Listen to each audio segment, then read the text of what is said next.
A big hello to all my wonderful KCET 2026 champions out there.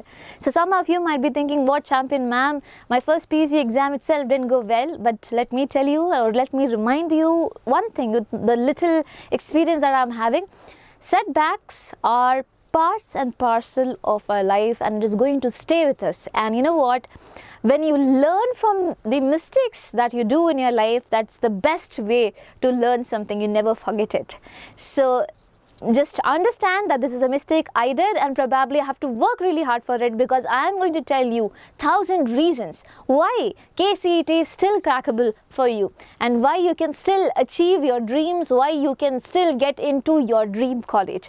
So be ready with all those things. Listen to me carefully. If you want, you can pace up this video to 2x or whatever speed you want, but I want you to hear me out carefully, and I want you to understand this very small fact out there.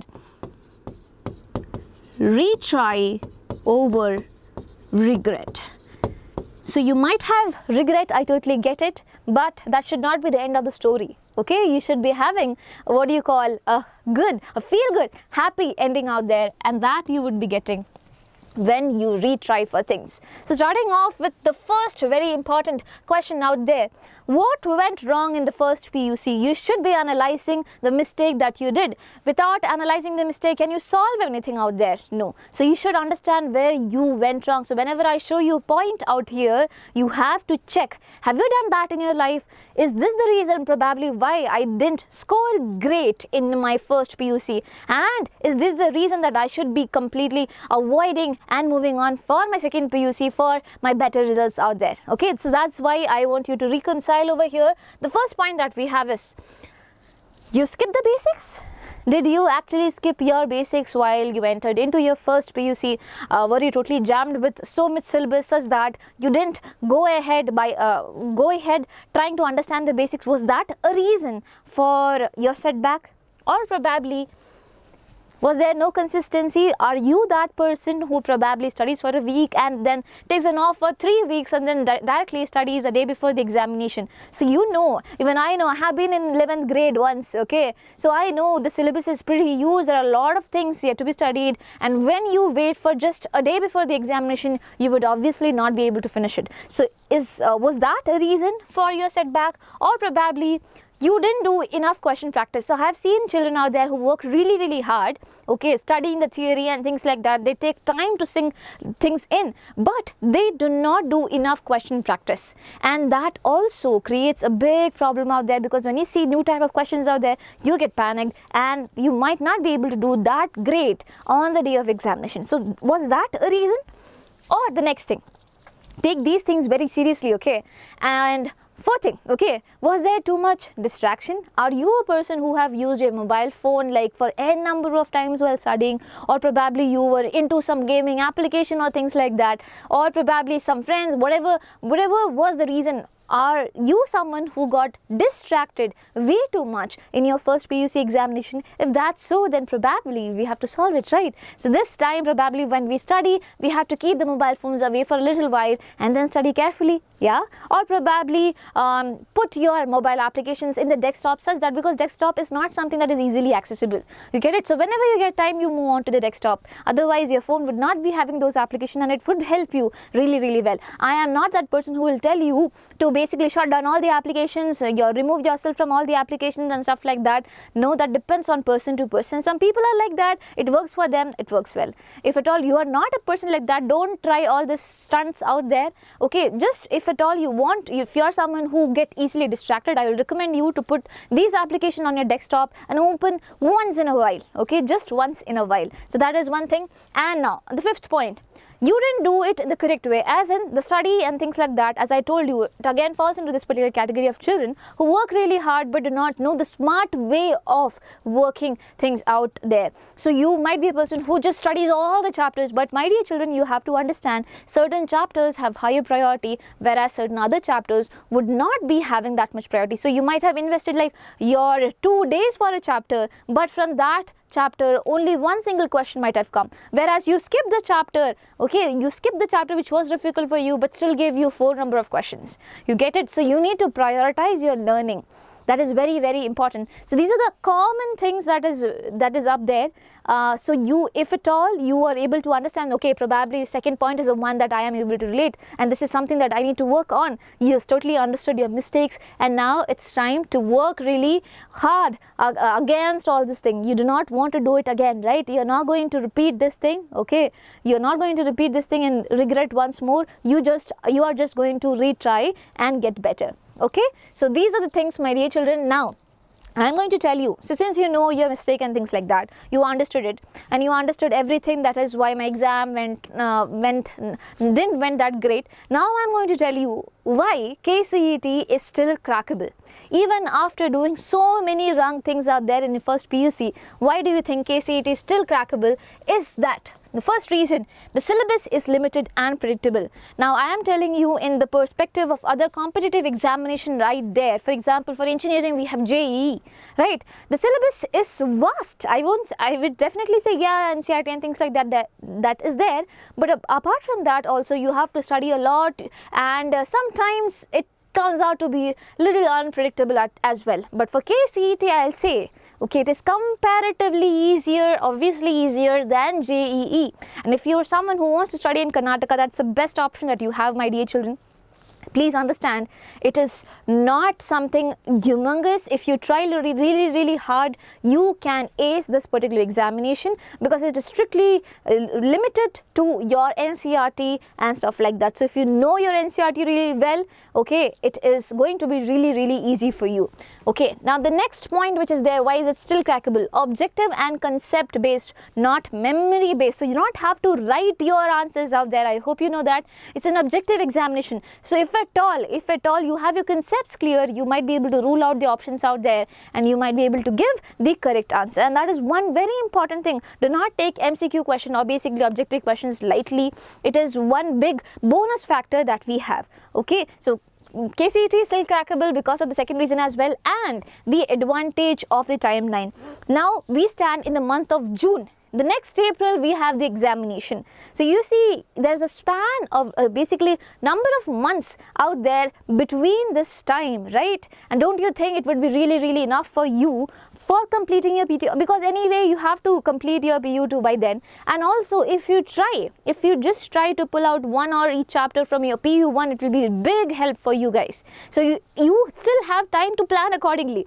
Now if you go to the month of February, okay, if you go to the month of February and decide that I have to prepare for KCET, at that particular point of time, you have your PU2 boards and so many things around there. And if you want to include your PU1 chapters as well, it is not possible. So you are at the correct time where you can make a decision right now and start working around it. Okay, that is the advantage of the timeline. And now, PU2 has comparatively higher weightage. That is also there. I hope you know that. Okay, PU2 marks, okay, the PU2 marks that you're going to score this year has 50% weightage out there for your KCET rank. So you know that now. Some people do not realize it until what do you call, the month of January. So you know it now, and if you work really hard for your PU2, my dear children, half of the thing is already being done. And when you work really hard for your PU2 boards itself, what happens is that your PU2 is very strong, and you can include PU1 as well, as I said. Now, obviously, PU2 has higher weightage for KCET exams, as well as in the number of questions are also more from your PU2 examination, but sometimes PU1 can also come in the same range.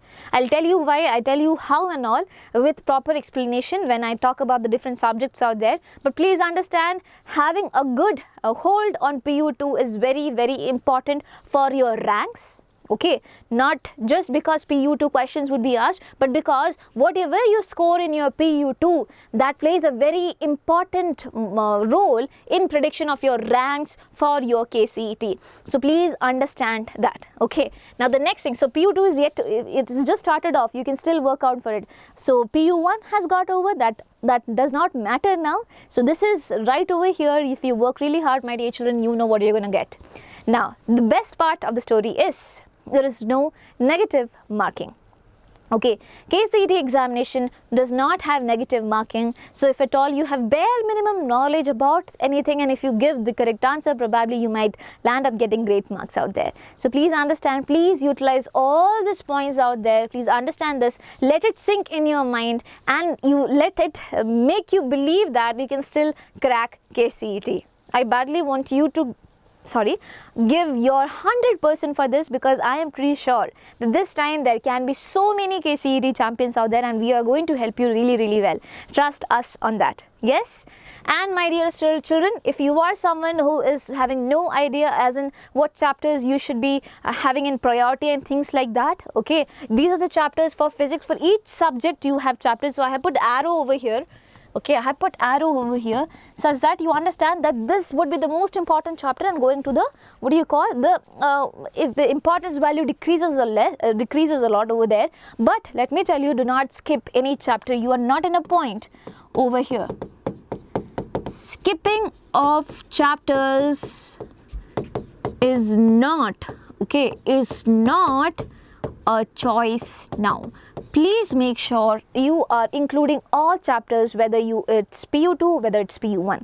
So obviously you have to prioritize your PU2, because you would be getting your midterms, right? Your midterm examination would be there. Prepare really well for it, okay? And while you do so, if at all you have time, you have to take out a little bit of your time to include the PU1 chapters as well as an all in between, because in that way you would be able to cover PU2 and PU1. So these are the chapters out there which you have to prioritize in this particular order. It will be really helpful for you guys. As I said, skipping is not an option as of now. Do not do that. Okay, so this is the case for physics, where PU2 and PU1 is being totally included out there. Now if you go ahead, if you want to take a screenshot, you can take a screenshot. Going ahead, what do we have? We have mathematics. So again, in mathematics you have chapters going ahead like that.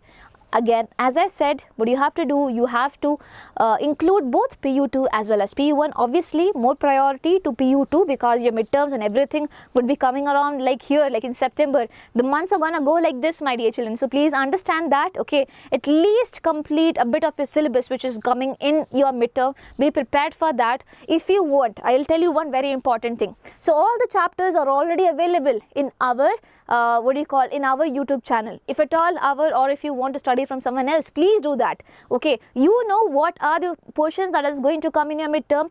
Even if in school or wherever you are, my dear children, even if they have not covered the chapter, you please cover it from your end if you have time. Do not waste time. Do not be like, that teacher is not completing, so I'll do it later on. Do not do that. You have time. Watch those videos, complete those chapters. Please include your PU1 chapters. It is going to help you really well. An additional benefit is going to come. Why? I'll tell you. Okay, when it comes to my subject, I think I would be able to explain it better. So I'm just waiting for biology. So this is the type of chapters that we have for mathematics. Again, you can take a screenshot of this. Now, going ahead with chemistry. In chemistry, my dear children, PU2, only these chapters are there, and all these chapters have equal weightage out there. Okay, then obviously comes PU1 chapters, and in PU1 chapters, the one that is colored differently are the ones that are higher weightage. That does not mean the other chapters is not something that you do not have to do. So this year 2025, there was a different trend being seen. Okay, in some subjects are there. For example, if you talk about biology, the trend that you saw is, so this is for biology, okay?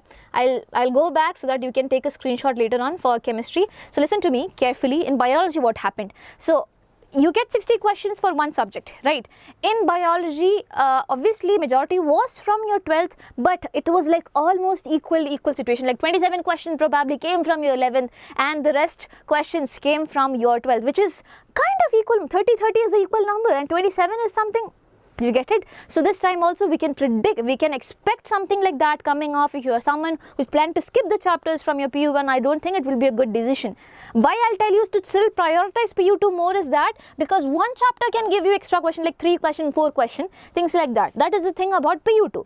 One single chapter, probably for example, let's take principles of inheritance, can give you 3 questions out there. Okay, but if we talk about PU1 chapters, each of them would still give you one question. So do you want to miss this 1 mark out there? 1 plus 1 plus 1, it gives 4 marks basically, you get it? So that is not something that you can afford to lose at this particular point of time, which is why I am telling you, understand 2 very important things. Your PU2 is important because each chapter has higher weightage in that. Okay, and PU1 is not something that you should miss out, because each chapter can give you at least one question out there. So make sure you are having a balance of both. And also PU2 is on the higher side, because my dear children, as I told you, in your rank 50% of your credit goes to your PU2 scores. So your PU2 scores has to be really good. So make sure you have an understanding of that. Okay, from the starting point itself, if you have an understanding, it's pretty great. So in first week, probably you took first week, okay, you are studying this particular chapter, that is sexual reproduction and flowering plants, okay, and you probably take 3 days for studying that chapter. It's okay. Okay, on the third day, can you include one chapter from PU1 as well? In that way, you get enough time to complete all the chapters of PU1 as well. And at the last point, towards January, you do rapid question practice and things like that. That's the only thing that would be left for you then. And you would have enough time for doing that. So please make sure you are doing that. Okay.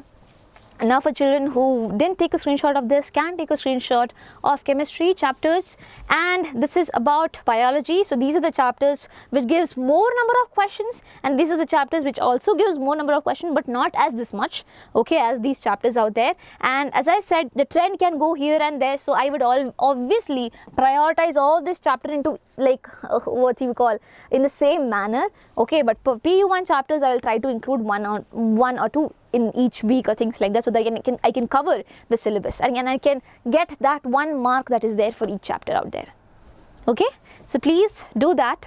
And the PU1 chapters a little more, so over here there are the rest of the chapters put down, so make sure you are going through all the chapters. I have not put them, I've tried to put them in order, but then I saw the question paper again and I was like, anyway, one question is gonna come from all the chapters, so better put it in this order. Whatever order you want to study, you study, but at least, as I said, please cover PU1 as well, because you'd have time for that. And I don't want you to get shocked on the day of examination. Now, my dear children, I think that sums up a lot of things, okay, that is the order of priority that you have to follow. I hope you got it. Okay, now how you should be dividing your day, that is equally important, because from now on you're going to study, right? So first thing, you should be targeting 2 subjects each day. For example, one day if you are taking math and chem, the other day you can take physics and biology if you are someone who have taken biology. Okay, if at all you are not someone who have taken biology, then on the second day you can keep a subject that might require more of your time, probably math. So first day physics and chem, the second day you can just solely rely on mathematics, and you do nice number of question practice and do the theory very well. So this should be target. So target 2 subjects each day and give 1 whole hour for a subject. For example, if you're taking physics and chemistry, so from 6 to 7, my dear children, it should be chem. Okay, and then take a break. 7:15 to 8:15, it should be physics. If at all you're taking 2 subjects a day. Now, why I'm telling you at least 1 whole hour, that depends on you if you want to extend it. It will be really good if you can, or if at all you're tired and things like that, it's okay. But at least this should be your priority. At least, I'm telling about the at least, bare minimum 1 hour. Now, if you're talking about the next alternative day, we're talking just about mathematics, then probably for 2 hours, whole 2 hours you can give for what? Maths. That's what I'm telling you. Depending on the difficulty level of the subject, you can prioritize things. Okay? Now, include 10 to 15 minutes of question practice in each session. So if you're taking 1 hour, your 10-15 minutes should be for question practice. Rest of the minutes, for example, 45 minutes, okay, you are practicing theory, you are understanding the formulas and everything. Now you have to put them into action, because if at all you are not going to practice, my dear children, you are not going to understand. This is everything that, all the subjects that you see over here have a mathematical tinge to it.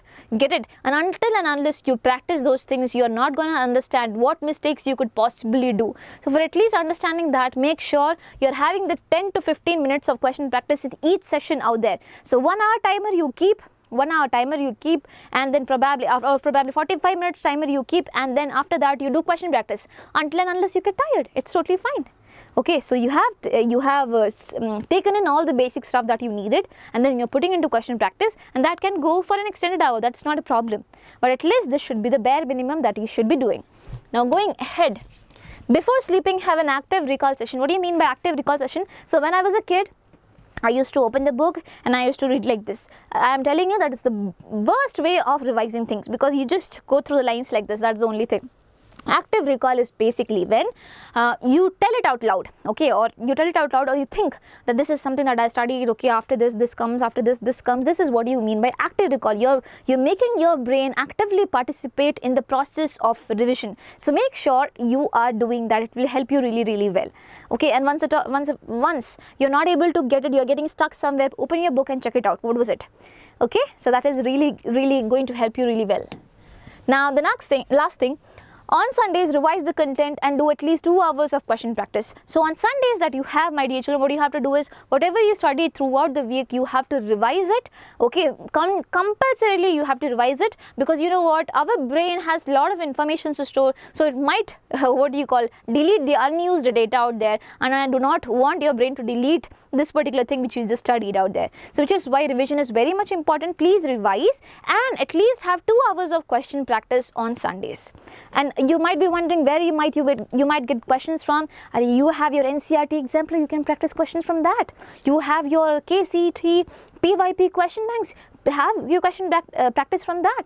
You have so many resources, my dear children. Any question that you see, you can practice it for at least the time being. Now KCET oriented questions you can do later on also, you get it, towards January and all. You might be having so many mock tests out there, you can practice them.